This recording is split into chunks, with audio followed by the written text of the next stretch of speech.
I'm John Sangenberger. I head the Alumni Relations team at the Tepper School of Business. We're so glad to welcome you to our virtual discussion on how reliable are the U.S. electric and national gas systems, something that's been timely and in the news. We're always happy to have you in our virtual classroom as part of our Alumni Life Learning program at the Tepper School, and we're delighted to have alumni and students from across the Carnegie Mellon world joining us today. Before we begin, I have a couple of announcements to make. First of all, we're looking forward to Carnegie Mellon's commencement ceremonies this weekend. They're going to be in person for our students, so we're very happy about that. We also have a special Tepper School live stream commencement celebration on Friday at 1 o'clock. It's going to feature not only our dean and other key leaders from the school, but also Janet Foudy, the executive director of the chair of the board for Deloitte US, and of course our own David Tepper. So we put the link in there. You can check it out on the website, but we'd love to have you join us live for our commencement celebration on Friday. We also just celebrated last week our Alumni 2021 Alumni Awards celebration, where we honored 11 alumni from the school. It was an outstanding experience. We want you all, if you didn't get a chance to catch it live, we have it on video now, and we encourage you to go to the Tepper website, look that up. The link is on the screen as well, but you'll have an opportunity to see the very inspiring alumni, and their words of congratulations and acceptance were outstanding. So look forward to having you celebrate that with us, and also start to make your nominations for our 2022 Alumni Awards. Our next webinar next month is going to be on another very timely topic, technology and the future of work, featuring economist Lawrence Alice from our faculty, who's going to talk about the research that he's been doing. That'll be on Thursday, June 17th. We hope you can join us for that. And last but not least, we're getting to the end of our annual year, our fiscal year at Carnegie Mellon and at Tepper. And we hope that you've made your annual contribution. If you haven't, we want to encourage you to make a gift to support our students and the educational mission that's going on at Carnegie Mellon and at your school. It's really important that we receive those by June 30th so that you can make an impact for the coming year. So thank you so much for your past support, and we hope that you'll all make a contribution to the annual fund at Carnegie Mellon or at the Tepper School. So thank you for your support. And now today's speaker. I'm very excited to be able to introduce Professor Jay Apt. I know I can hardly do justice to his impressive career, but as you can see, he's professor and co-director of the Carnegie Mellon Electricity and Industry Center here. He's also the co-director of the director of the Renew Elect project here at Carnegie Mellon as well. He's an affiliated professor in engineering and public policy. He received his undergraduate degree in physics from Harvard, went on to his PhD from MIT in experimental atomic physics, very impressive background there, and had an impressive career in NASA as an astronaut before joining the Tepper School in 2000. He was selected as a NASA astronaut in 1985, spent 35 days in space on 4 space shuttle missions and 2 spacewalks. He has a book of photos from space that is very inspiring to see as well. I happened to be down at the Johnson Space Center last year and had a chance to go through and see the photos of Professor Apt as an astronaut on all of his missions. So it was great to see one of our professors on the wall at NASA. He's also received numerous awards, so many I can't do justice to them, but he got NASA's highest award, their Distinguished Service Medal in 1997, the Metcalf Award for Outstanding Engineering Achievement in the Science category, 2002, and he was named a Fellow of the American Association for the Academy Advancement of Science in 2013. He's authored over 117 papers in journals, as well as 2 books. He's been interviewed and published op-eds on most of the major journals, the Wall Street, the New York Times, the Washington Post. He's one of our most cited professors at the university, and we are so happy to have him to speak on this very important topic today. So join me in welcoming Professor Jay Apt. Jay? John, thank you very much. It's a pleasure to be with everybody today. I see in the participants list a few folks who know quite a lot about the electric and gas systems. So I'm delighted to see some ringers out there, because This is a Tepper audience. I'm going to do some quantitative things. I promise there won't be any equations in here, however, nor will there be a quiz at the end, except that you all have to choose your electric and natural gas suppliers. And so maybe this will help you a little bit. Okay, so let's start by saying what I'm going to cover today. The first is I'm going to talk about what data are available on natural gas and electric reliability. And it's not nearly as good as we'd like, but at Tepper, we're pretty clever about getting data. Then, despite the data problems, what we've learned about reliability of gas pipelines and also gas-fueled electric generators. And then what we've learned about the reliability of all electric generators. And briefly, what happened in Texas in February and how the power grid could better procure reliability reserves so that doesn't happen right here. Okay, so first, some geography. North America has 4 main electric power grids. We often talk about 3, ignoring Quebec, but there's the eastern part of the US, roughly east of the line that you see there, the Great Plains, the west, including Western Canada, and Texas, which is the Electric Reliability Council of Texas, ERCOT, that has its own grid, and Quebec also has its own. There's another way to look at geography as well, and that's to look at what are called reliability regions. Each of these regions is tasked with monitoring and figuring out how to achieve reliability in its own geographic region. So we'll talk about some of those. The smallest one is Florida. In Pittsburgh, going out all the way to Chicago, is Reliability First Corporation, RFC, right here. So we'll talk a little bit about it. And here's Texas, right here. Not all of Texas is the Texas Reliability Council, which is also ERCOT. There's a third way to look at it, which is where the power markets are. And aside from the Northwest and the Southeast, we have actual markets for power in New England, New York, Pennsylvania, Jersey, and Maryland PJM interconnection, which goes all the way out to Chicago, mid-continent here, Southwest Power Pool, Texas, and California. Okay? So those are the 3 main geographies we're going to talk about. So first, let's talk about the gas grid, because that was the one that failed us in Texas in February 15th. So here's the big part of the gas grid. All the pipelines 12 inches larger, 12 inches and larger.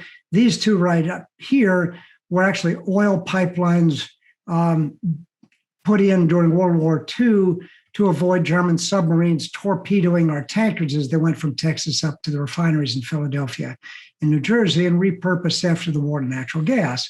That really started all of the natural gas pipelines in the US. And those feed the natural gas electric power generators, these diamonds here. These are the ones of any size, 100 megawatts or bigger. These lines out here, of course, are just the gathering lines for the wells in the Gulf. Okay? So the first thing to say is that we do a lousy job getting data on our natural gas system. Here's a paper that 3 of us wrote. Michael Dworkin, the bearded guy, was the chair of the Vermont Public Utility Commission, and our PhD student, Jared Freeman, and I wrote this paper in the summer about 3 years ago, saying, as you see, the natural gas grid needs better monitoring. And let me show you what we found to make that assertion. There are a bunch of ways that we report incidents on the gas grid. There is a requirement to file a form with the Federal Energy Regulatory Commission on emergency transactions. People, that isn't a very good requirement. People avoided it, and it's no longer collected, but as I say, that's no loss. We are required to report serious interruptions on interstate pipelines, and that's somewhat useful. But again, people avoid a lot of that reporting. What's mandatory through the Pipeline Hazardous Materials Safety Administration, PHMSA, is a really big interruption. a gas loss of 3 million cubic feet. That's basically 3 hours of a moderate size gas plant running, even a small size gas plant. Those are far too coarse requirements. And so we find not very much reporting of those. Okay. What's much more useful is the pipelines themselves. They post what are called critical notices, which are basically, hey, we're not flowing gas today. And so we collected all of those. We're good at Tepper at scraping things off people's websites. And we collected about 3 years of those data. 35 of the pipelines had operational flow orders, and 6 of those had power plants that failed at the same time. There were 292 power plant individual failures that happened during those 6 events. And here's an example on a big pipeline called Transco, the Transcontinental Pipeline. These are all of the gas generators that reported failures when this pipeline went out a few times. Okay. We've found 14 events at 4 power plants representing almost 1,000 megawatts of capacity failed while they held firm contracts. That surprised a lot of people. In fact, we got blank stares, deer in the headlights looks the first time that we presented these data to people. A firm contract is a firm contract. Well, listen more and you'll find out. What else might give us good data? Well, the state public utility commissions. Turns out some of them do. Wyoming, for example, requires every single interruption on a gas pipeline running anywhere in the state to report. Pennsylvania has a fairly coarse reporting standard. You got to knock out 2,500 customers, that is meters, not people, and 5% of the total customers before your pipeline has to report. Florida is a bit smaller, for example. Washington, anything over 25 meters goes out. None of them, except for these 3 that I note here, report when the pipeline pressure goes low. You might still be flowing gas, but at a pressure too low to allow your gas generator to operate. So no help really from the state public utility commissions. And those kind of problems were the basis of what we said. What we can do is use the generator data themselves. The electric power system is much better at reporting problems than the natural gas system. And we have a big database of all the generator failures that are on not only the natural gas generators, but basically every other type of generator except for solar and wind. And the North American Electric Reliability Corporation required data reporting starting in 2012, about 85% of all the capacity here, anything bigger than about 20 megawatts.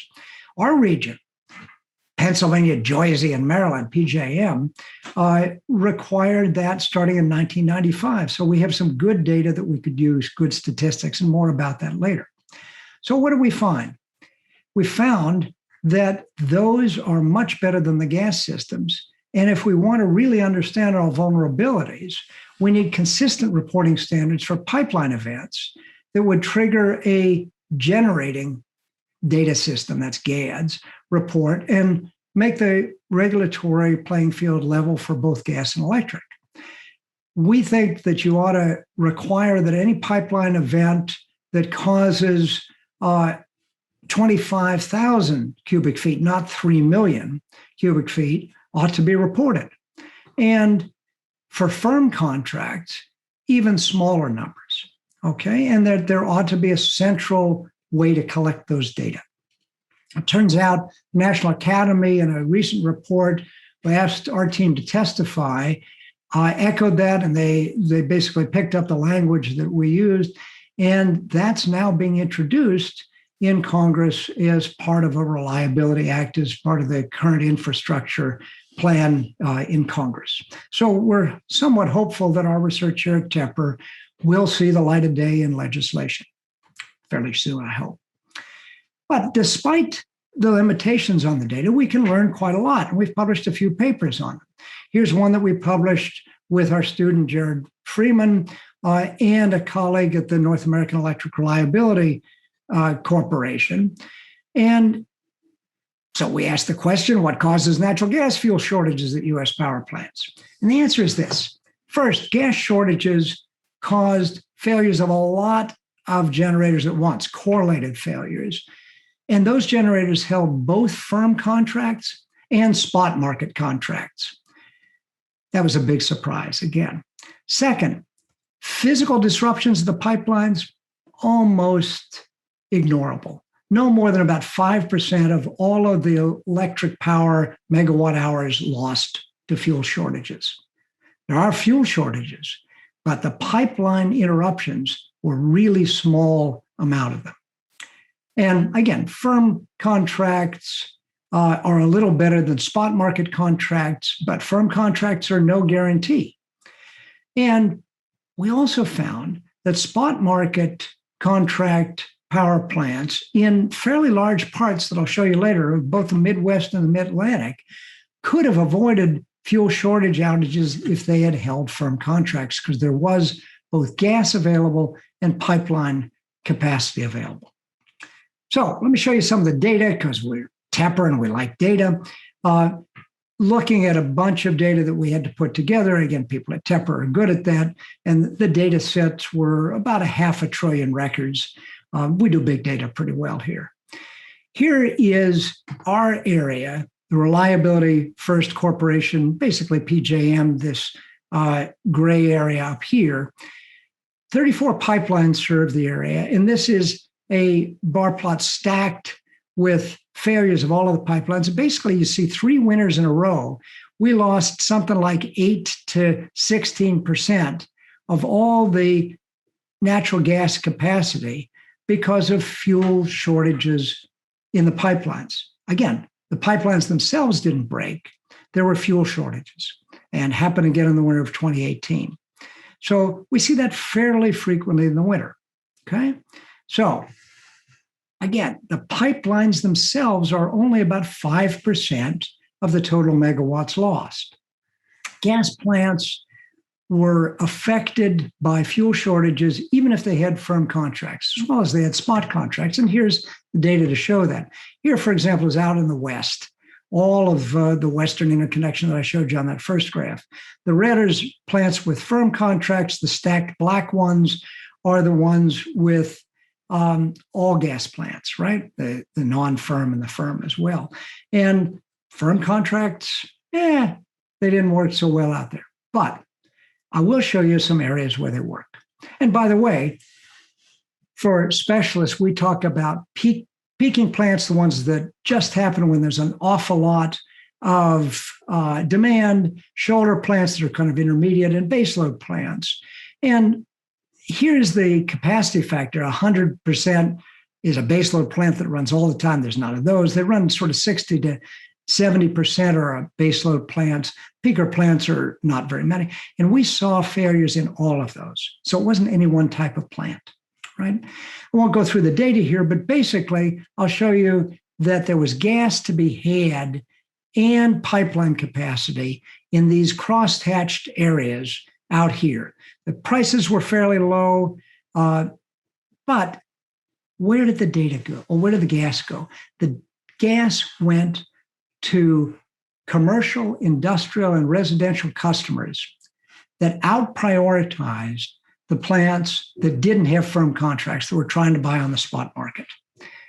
Now, having natural gas in my home doesn't help very much if I don't have electricity to run the blower, my heater. I still have to get my sleeping bag if that's the case. So our policy recommendation is that in at least these areas, you could do a lot better if the incentives were for the power companies to buy firm contracts. Okay, but what about New England? New England's served by only a very few pipelines. There's one from Canada, the Sable Island fields out here that comes in, and there's 2 coming in from the rest of the country. New England has very poor natural gas pipeline capability. It's not likely to improve anytime soon. Well, those shortages in New England didn't last very long. There's a few that lasted a few days, but the bulk of them were less than 24 hours. So we said, well, some of those plants already have oil dual fuel capability on site. Very few of them have compressed natural gas. What if we calculated the cost to put dual fuel oil and natural gas, or compressed natural gas and natural gas, just for these few hours that the plants are out? And here's a supply curve. We like to do that as economists at Tepper. And to do this for even 10 gigawatts, which is a lot of capacity in New England, takes only a couple of cents per kilowatt hour of additional cost that would be kind of a reliability adder if you use oil dual fuel. It's a bit more if you do it for natural gas, compressed natural gas on site, but it's perfectly feasible to do it if you were serious about having reliable natural gas there. All right, so now let me move into electric power generators that aren't just natural gas, and then we'll go into Texas. So I mentioned this generation availability data system, GADS. It's huge. It's got a lot of generators over a lot of the country, but it didn't start until 2012. In PJM, we had a data set that started much earlier, so the statistics are much better. So those are the data I'm going to show you. And here were a couple of papers that some of you took for La Sol's time series course in law, and one of our PhD students, Sinnott Murphy, who's now out at the National Renewable Energy Lab.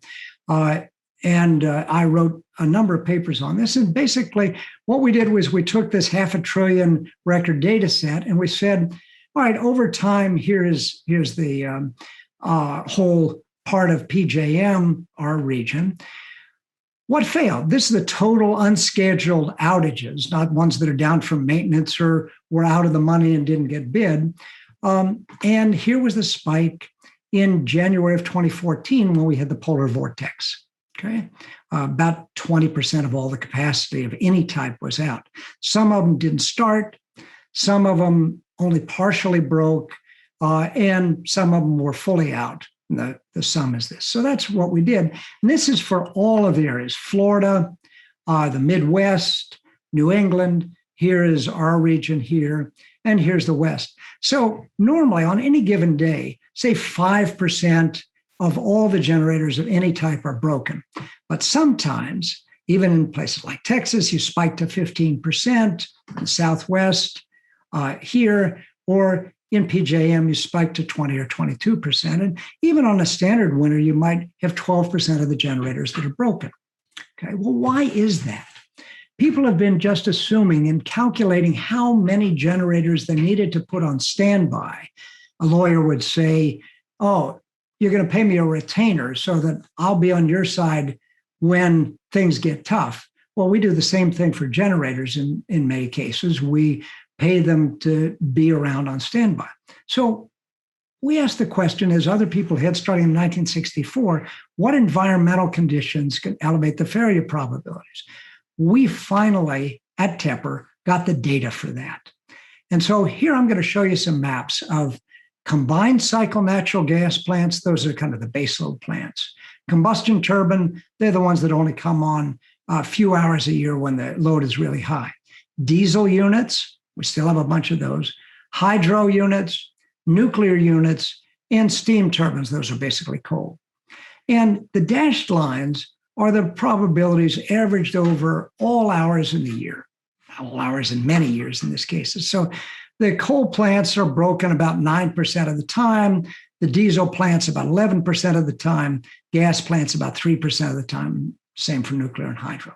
But look what happens when you add in the temperature. When we do our regressions with temperature, we see that at both low and at high temperatures, most of these failure probabilities are greatly elevated. Okay, it goes for one of these base load natural gas plants from about 3% to about 15%, 5 times more likely to fail at cold temperatures than the reliability wizards had been calculating. That is done all across the country. That basic error in not understanding, because they didn't have the data, that at cold and at hot temperatures, they ought to have more reserves online. People have been doing that kind of with heuristics, putting their thumb on the scale and saying, yeah, I think we ought to have a little bit more. But now with the stuff that we have done here at Tepper, we can calculate exactly how much is needed as a function of temperature any place in the country. Okay. By the way, the amount of demand doesn't really cause the generators to break very much. Here is at very high demand, 90th percentile of the high lows. It's about the same curve. Nuclear plants are interesting because they don't break at cold temperatures. They have to get derated at high temperatures. There's one that broke at low temperatures in Texas, but get to that in a second. Basically because the cooling water isn't as cold as it was designed to be. Okay. So here are data for the baseload combined cycle natural gas plants and the peaker plants, the combustion turbine plants. And this is the same data with all of our unscheduled events. Now, what about the ones where the pipelines didn't deliver gas? About the same shape.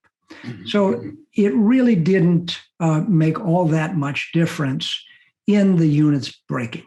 Okay, so we're quite confident that these units are actually having troubles at low temperatures.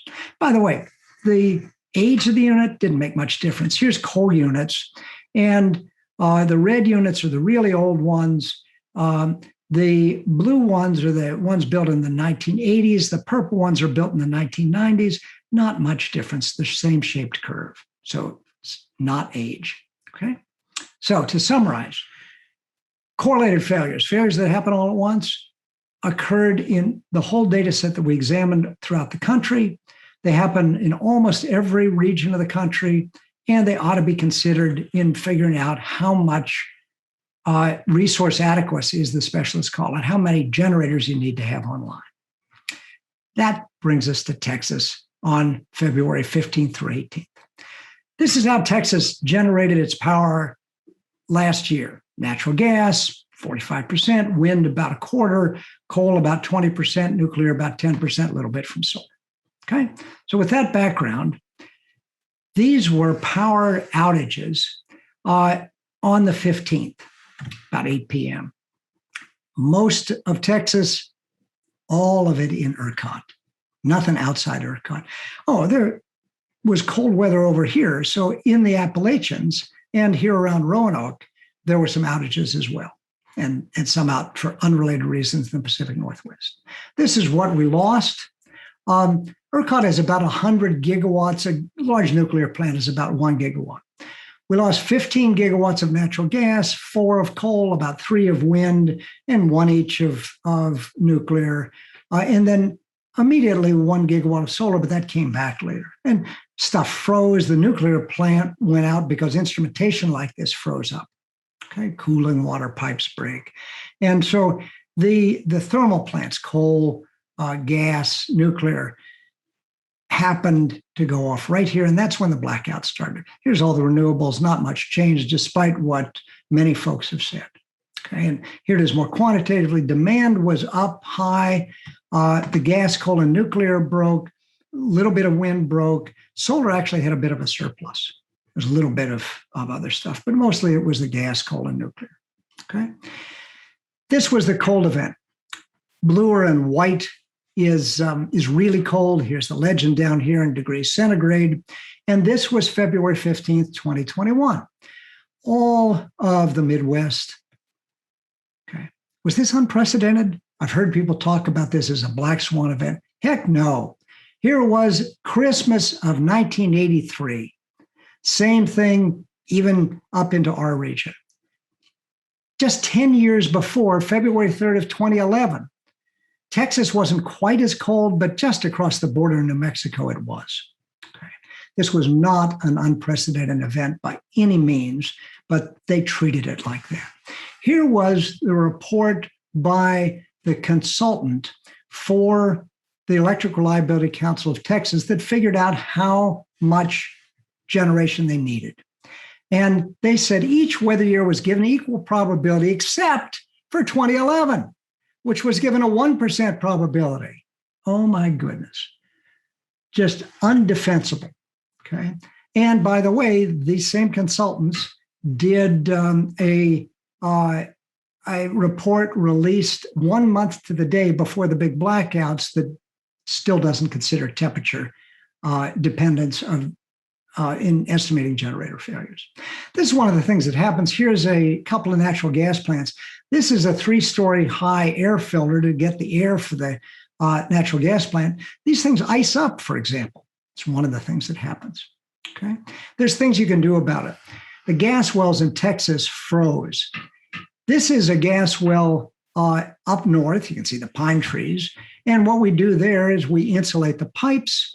We have alcohol, methanol in this case, that we inject into the wellhead over here to prevent it from freezing. We insulate the building with the control system.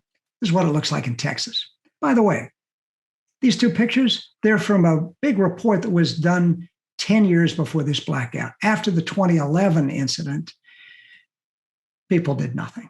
And in that 2011 report, they went through and they said, how much does it cost? And they said, okay, winterization, $23,000 per wellhead, just not very much. Okay. You can do the same thing for coal. Here is a company that I know whose ad is saying, we'll put de-icing fluid on your coal conveyor belt so your coal unit won't freeze up. We do that here in the Northeast. You can do the same thing for wind turbines. You can get cold temperature packages. Not everybody buys them, but in places where we have events like this every few years, perhaps people should. Okay. The Electric Reliability Council of Texas said this: generator owners and operators aren't required to implement any minimum weatherization standard or perform an exhaustive review of cold weather vulnerability. No entity, including the Public Utility Commission of Texas or the Electric Reliability Council of Texas, has rules to enforce compliance with weatherization plans. ERCOT, Texas, relied on the free market to supply reliability. But evidently, the prospect of what we hit, $9,000 a megawatt hour, right? $900 a kilowatt hour for electricity, or $200 an MCF, about 10 times, about 100 times more than we normally pay, wasn't enough to induce winterization in either system. There are some bills in the Texas state legislature that are supposed to address this, but they've only got another week and a half in the session. We'll see. Here's, by the way, what prices are in a normal year. This was last year. This is in dollars per megawatt hour, divide by 10 to get cents per kilowatt hour. So they're normally pretty low with a few spikes.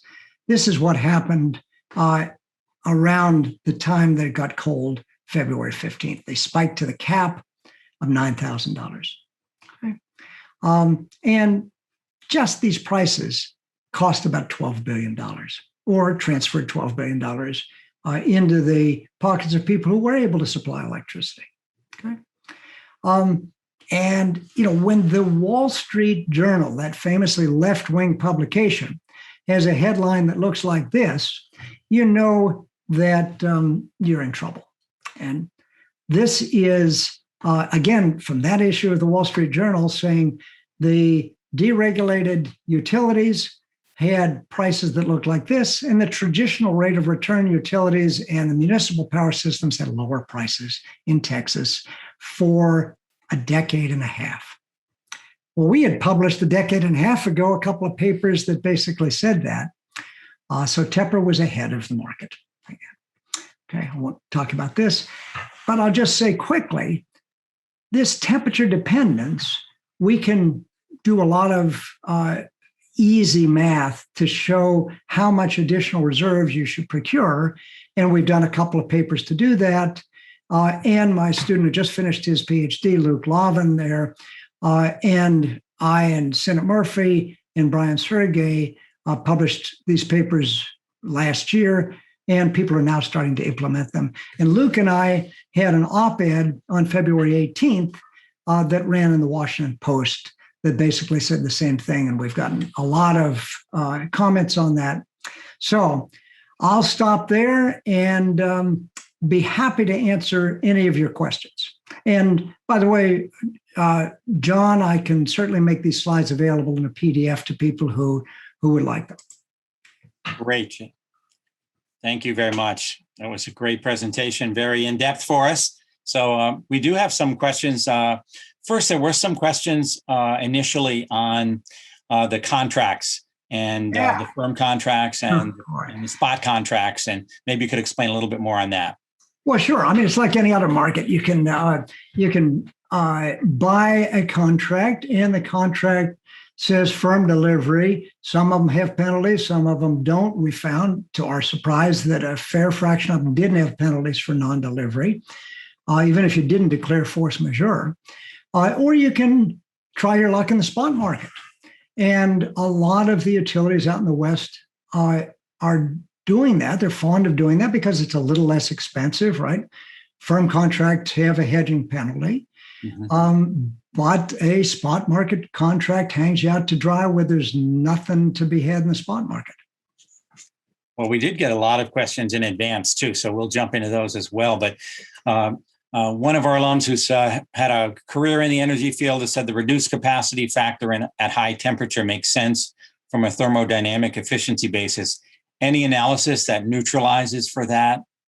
It's not actually thermodynamics. It turns out, and they are derated, most of the reliability is net summer capacity, which takes into account the lower thermodynamic efficiency. They're also derated if they happen to be in Denver and they're at 5,000 feet, so they don't have as much oxygen. No, what's happening here is at the high temperatures, we actually see parts breaking for the gas plants and the coal plants. And as I say, cooling water is a factor for coal plants and nuclear plants as well. So there are a lot of questions on how renewables are affecting the electric grid and the gas grid. I mean, there was an article recently about batteries limiting the market for gas and how soon that would happen. So some comments that you might have on renewables and how they might be impacting the market, particularly since Texas was one of the markets that had a high percentage of renewables. Yeah, about 23% of all of Texas's power in 2020 was supplied by wind and another 2% by solar. So a quarter was supplied by that. Wind actually underperformed a little bit because some of the turbine blades were iced up, but not all that much. As I showed you, it wasn't a big factor. And solar actually overperformed of what they were forecast during the February 15th to 18th time frame. Now, let me come to the larger question of how they're affecting markets in general. And then I'll come to the question of electrification of vehicles. So the way that electric power markets work is that a day ahead of the hour in which electricity is procured, the market maker says, okay, everybody, we think we need 103 gigawatts of power at 3 p.m. to 4 p.m. on August 15th, whatever it is. And so everybody who has a generator bids. And what do? They accept the lowest bid and then the next lowest bid and so forth and so on. No, that's not what they do. What they do is they accept the bids and they pay everybody what the last bid that was required to meet that demand is. So let's suppose that it was a really hot August day and you needed one of those really inefficient peaking plants that only runs a few hours in the year and it's very expensive to run. So the first bid in might be a hydroelectric plant that bids in, 1/10 of a cent per kilowatt hour or whatever the marginal cost is. But that inefficient peaker plant, like the one on Neville Island here in Pittsburgh, might bid in something like 50 cents a kilowatt hour. And so everybody gets paid that 50 cents. Why?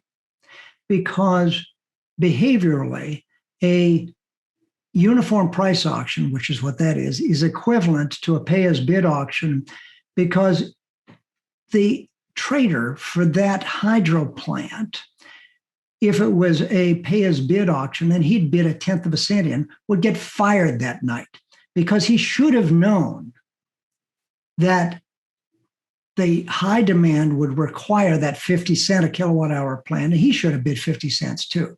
So that's why they're all uniform price auctions. Okay, so that's how it works, and it works pretty well. We have some issues with it, but basically it works fairly well until a large fraction of the folks that are bidding in are low marginal cost, whether they're nuclear, hydro, wind, or solar. If everybody is bidding in at, let's say, 0.3 of a cent per kilowatt hour, then you just can't pay the fixed costs back or even the marginal costs back for a lot of the generators. And that's an issue if we get to where Germany is, say, at about half of their power being supplied by low marginal cost generators. They still have nuclear, they've got a fair amount of wind, a fair amount of solar. So there are out of market mechanisms, and we're still trying to discover what the market should look like in those cases. It's a real active area of research, both here and elsewhere. Right. I know there's another question on ERCOT and Texas. Given that they have chosen to be electrically isolated, should it have a even higher reliability, resilience standards than other pools since it can't import power? I know you've been to Texas every year practically for a long time, so you understand Texas well. What's your perspective on what they should be doing in Texas? Well, I lived in Houston for 15 years, and I was there just before the switch to deregulation. Texas has gone in a different direction than some other places. They are absolutely committed to a competitive market, and their market indeed is competitive. Prices there are much lower than when I lived there, and there's a lot of real, no kidding competition. What the flip side of that is everybody's trying to cut costs, and nobody is going to be able to keep their job when they walk into the CFO and tell her that they want to put aside a few cents per kilowatt hour for reliability. And so in the absence of government regulation, which isn't going to happen anytime soon in most of Texas, that's what we have we have a situation where people are really interested in low prices. You can see that if you fly on a low-cost airline, right? I mean, if you fly on, back in the days when people were able to fly, if you were on Ryanair, you almost had to pay to go to the bathroom, and people were willing to do that. And in Texas, people are evidently 2011 and 2021 willing to have low prices and tolerate the occasional blackout like they're tolerating the occasional hurricane. Now, this is politically a real bad deal for the governor. Governor Abbott may very well call a special session if the legislature, which meets only every couple of years, adjourns this session without doing something like requiring natural gas plants to do some of that $23,000 a well winterization. It's not a big ask. Yeah. So related to that, there have been some claims that because of global climate change, we're going to have more of these incidents happening.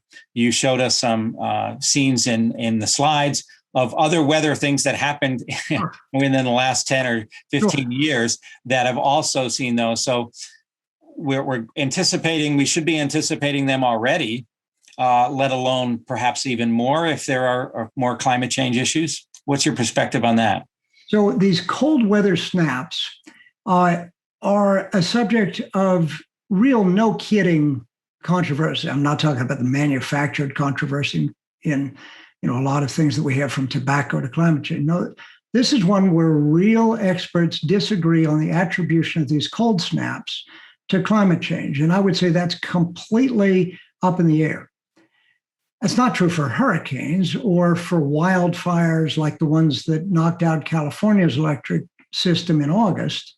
But for cold snaps, it's not at all clear that climate change will make them worse in the lifetime of even the youngest person on this webinar. as I say, that's not true for wildfires or for hurricanes. But for cold snaps, we got plenty of data that says that every 10 years or so, there's going to be a heck of a cold snap, and you got your choice. You can decide to live with it when it happens, or you can pay a little bit more for your electricity during those 10 years to have some resilience. There's a great country. We've got 50 different states. They'll do 50 different things. And some people will decide to make different choices, and that's just fine. Well, we have a comment. Can you comment on the resilience of our electric grid from cyber events, such as the recently Colonial Pipeline issue? I don't know if you've, I read occasionally some espionage novels. Vince Flynn had one on Total Power that had the whole network, the whole grid going out for a time. What's your perspective on that, on the resilience of our grid right now for cyber attacks?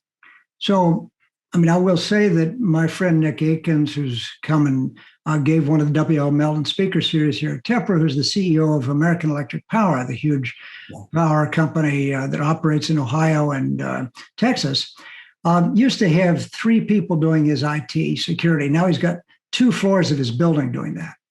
So it's a real threat, and people are getting hit all the time.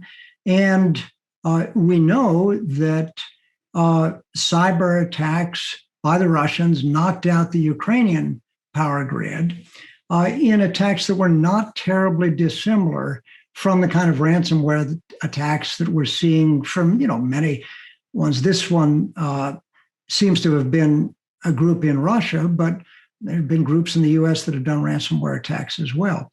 I think we have an insufficient incentive to air gap most of our systems. It's just too easy to connect stuff to the internet, and we're doing it all the time, more and more. Yeah, there are going to be problems. Any questions? There are going to be problems. I lived right on the coast, 6 feet above sea level, and every time we'd have a Category 1 hurricane, we'd be without power for 3 days to a week. You get, some backup generator if you feel like that. Natural gas grid is much more robust than the electric power grid, but it can get knocked out. There are situations that it would behoove us to prepare for. It's simply impossible to do 100% defense. You've got to be right as a defender every single time, whereas the attacker has to be right only once. The attacker's going to win sometimes. So if you were advising Congress right now, what kind of things would you advise them to do or to approve to strengthen their reliability against cyber attacks? I'd say that we need a lot more central government involvement, because doing it piecemeal, which is what we've been doing, just isn't hacking it. We do need some economies of scale in cyber defense, and we need some offensive capability, which was put in two administrations ago. We haven't really used it, but we need to make people afraid, just like you do on the battlefield. Okay. But that's not a panacea. There will be successful attacks, and there will be groups that you can't identify. And so there are risks. Get over it. Okay. Here's another question. How can natural gas play a larger role in providing safe, reliable, cost-efficient electric energy in the coming decade? What do you see as the future for natural gas? You know that, as was discussed in the 2016 presidential election, there was a war on coal. What you may not know is it was won by the gas companies. It wasn't the EPA. The war on coal was fought successfully by the hydraulic fracturing industry. Natural gas 10 years ago was about 18% of US electric power, and coal was 55%. Those are just about reversed now. Coal is under 30%, and gas is well over half. And so gas has had a heck of a decade. And it's pretty clear that that's going to continue as long as hydraulic fractured natural gas is abundant and cheap, but that's not going to last forever. I tell my students that the surest way to know that you're in an unsustainable boom in the boom and bust cycle, the surest way is that the practitioners think it will go on forever. It's not going to go on forever. By maybe 2030, 2035, our hydraulic fractured deposits are going to be reaching saturation. And so at that point, unless we want to be dependent on foreign imports, we're going to have some other sources. And we are certainly getting a lot of those. To say, even in Texas, wind and solar are a quarter of electric power generation now. We're still going to need natural gas. It is completely impractical to have 100% wind and solar, but you can certainly have 80 or maybe even 90%. And natural gas with carbon capture and sequestration for the rest is definitely where I would bet. And in fact, in Texas, about 3 miles from where I used to live, Net Power has a very nice demonstration of an alum cycle plant. Okay, there's a question related to the Pittsburgh area. How to substitute fossil fuel coal production in many of these regions with green energy alternatives? Can we keep Pennsylvania as a net energy exporter in the future? Depends on what we do with nuclear and what we do with natural gas. Pennsylvania is a laggard in wind and solar, partly because the resources, those of you who have lived in Pittsburgh know, for solar isn't so good. And, the Alleghenies do have some wind turbines, and there are big ones around Allentown and all through the mountains. But we're never going to be anything like the Great Plains states, where the wind resource is abundant and the wind power is less expensive. So the answer to whether Pennsylvania will continue to do what we do now, which is export about 30% of our power, depends a lot on whether we have abundant natural gas that lasts for a while, and whether we can do carbon capture and sequestration, and whether we keep our nuclear plants. Okay. Another question. Do you believe that a significant expansion of microgrids could be an economically viable alternative to investing in improving reliability of the large electric and natural gas grids? In other words, simply accept the current reliability of the big grids and invest in microgrids based on distributed energy and energy storage. So microgrids almost always run on natural gas, a little bit of solar, but mostly natural gas. And after Hurricane Sandy, Connecticut put in significant government incentives for microgrids because they found that the gated communities that had microgrids stayed up during Sandy. So for resilience, absolutely microgrids are a good idea. Storage for solar and to some extent, some local storage for natural gas makes some sense. Are they a panacea if the grid goes down for weeks, as it did in big ice storms in the late 90s around Montreal? No. But for days, like any significant hurricane or like this cold snap in Texas, sure. Great. Question on the impact and reliability, efficiency, and workforce in switching to green energy. Are there any regulated or versus deregulated energy implications for that? And I know we're doing a lot of work on that at Carnegie Mellon. So what do you see as happening in the next decade? There's certainly an interesting tension between the jobs folks and the economists. An economist will say, if your objective is jobs, build the interstate highway system with the only tool that you give to the workforce, spoons. Then you'll have a lot of jobs. The economists are all about efficiency. The green energy folks tend to brag about the number of workers that it takes to install or maintain green energy, whether it be wind or solar or nuclear. And they're right. It's more workers per megawatt hour than for coal or for natural gas, even including the drilling and the mining. That eventually is going to translate into either lower wages for those folks or higher electric power costs. It doesn't seem to be translating into significantly higher electric power costs. At the moment, it's slightly lower wages than people are making in the traditional thermal plants.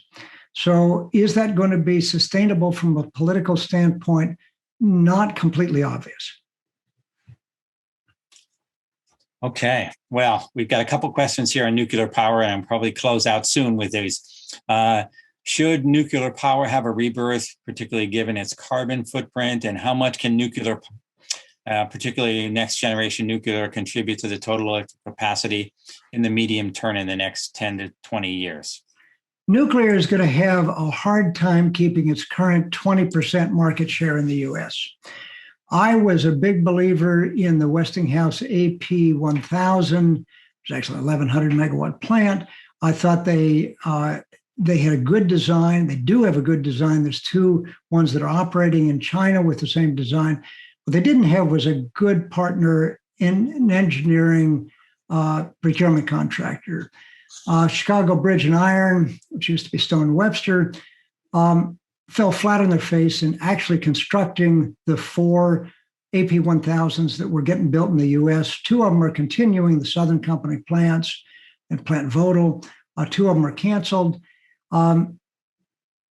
I said 10 years ago, if the nuclear industry is able to deliver on time and on budget, there's likely to be a nuclear renaissance in the South and the Southeast in the US.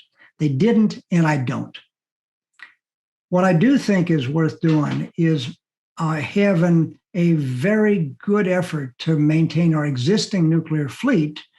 As they age out, it's going to be harder and harder to do. And as I say, we have 20% of our low pollution capacity. 20% of all our capacity is nuclear. Sorry, all of our generation is nuclear.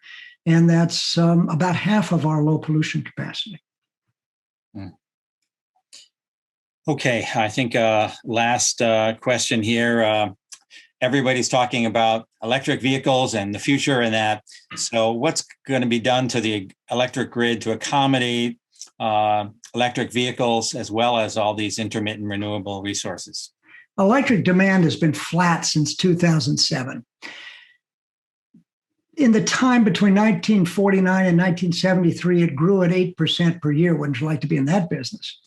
And even from 1973 to 2007, it was growing linearly. But it's been flat.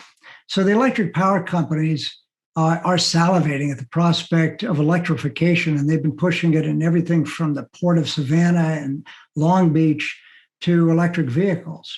And we have a great CMU spinoff called Hyliion that's doing that for long-haul trucks. I've driven a Chevy Volt since the 2014 model came out, and I bought a second one in 2019. The question is going to be cost for the average individual. My Volt was about $10,000 more than the equivalent Chevy Cruze, the platform that it's based on. But now those costs are coming down, and it's only now about, equivalent about 10% difference in cost as opposed to 50%. And if that continues, we'll see more people doing that kind of stuff. Well, Jay, thank you so much for your time this afternoon. It's been very informative. I know our alumni have really appreciated it, all the work that you do at Carnegie Mellon. And I know you got to run to another one. So thank you very much for being here. And thank you to all of our alumni who have joined us today. We are glad to have your support for our virtual programming, and we hope to see you on June 17th, 2021 for Technology and the Future of Work.